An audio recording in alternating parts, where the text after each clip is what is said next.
ছেলে রাজমিস্ত্রি কাজ করে, ঠিক আছে?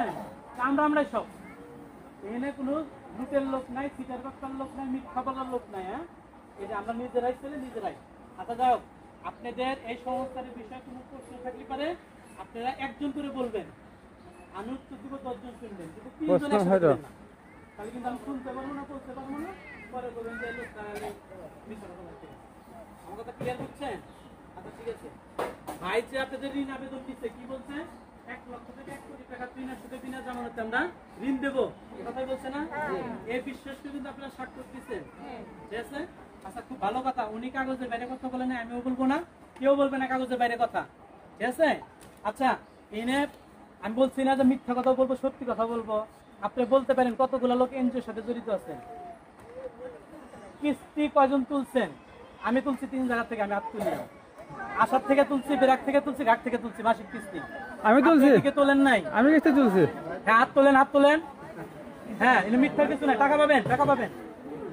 আমি নিজে তুলছি, আমার সফটওয়্যার চেক দেন, বেরাকের ম্যাডাম আছে না, উনি আমার স্যার, চেক দেন, আমার নামে 1 লক্ষ টাকার লোন আছে, দেন মাসে 10,000 টাকা কিস্তি, ঠিক আছে? মিথ্যার কিছু নেই এখানে।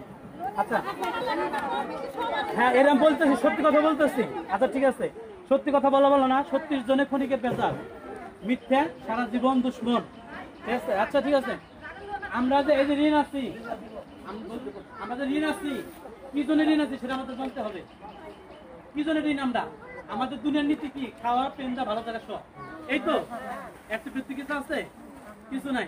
একটা ভালো ছেলে পড়াশুনো, যারা আমরা সমুদ্রের বাইরে কাজ করি তারা কিন্তু ঋণে পড়ি, যারা সমুদ্রের বাইরে কাজ করতে যায় তারা কিন্তু আমরা ঋণে পড়ি। নয় এনজিও টাকা নেই, ধান নেই, জমি নাগাই, যে কোনো একটা ক্ষতিগ্রস্ত হয়, জমি নাগান মানে কি এটা ঋণ, কিন্তু বন্ধক দেওয়া টাকাটা এটা নেওয়া, ঠিক আছে?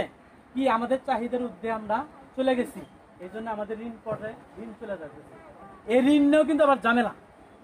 আসার 4 জুলাই একটা ঋণ প্রস্তাব নেই খালেকের, ওই সিদ্দিকে জহেজ করবে, টাকা দেওয়া যাবে কিনা। লোকটা কিন্তু এমনি বিপদে, আবার আরেক বিপদে পড়ে যেতেছে, ঠিক আছে? এর কিন্তু এরকম হইতেছে, এরা আমি হইতেছি এরকম। আমার দিদি আমি বলতেছি, আপনি অপমান করতে আসছেন, আমার দিদি আমি খোঁজ নিন, আমিও মেলা টাকা দিই, ঠিক আছে? এভাবে এর হইতেছে।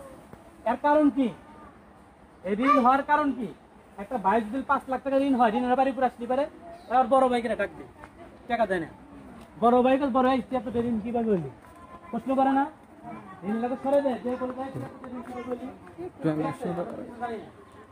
তখন কিন্তু ভাই দিদা তো বলে না যে আমার ছেলে বিএসসি করবে, যে টাকা নিয়ে আসছি, আর হাওলাত বা এই যে আমার ইনকাম সোর্স 500 টাকা, আমার সংসার চাইতে 700 খাওয়া তো লাগবে, লাগবো না? আচ্ছা আমাদের বর্তমানে যে দ্রব্যমূল্যের বাজারের অবস্থা, আমাদের ইনকামের সাথে কি চলে? চলে না। একটা লোক যদি দিন মজুর যদি 600 টাকা ইনকাম করে, তার সংসারে যদি 5 জন খাওয়ানো থাকে, তাদের 5 জনের ইনকাম নাই, ওই একটা লোকের উপরে কিন্তু আপনাদের সংসার চলবো, চিকিৎসা, শিক্ষা, প্লাস খাওয়া চলবো না।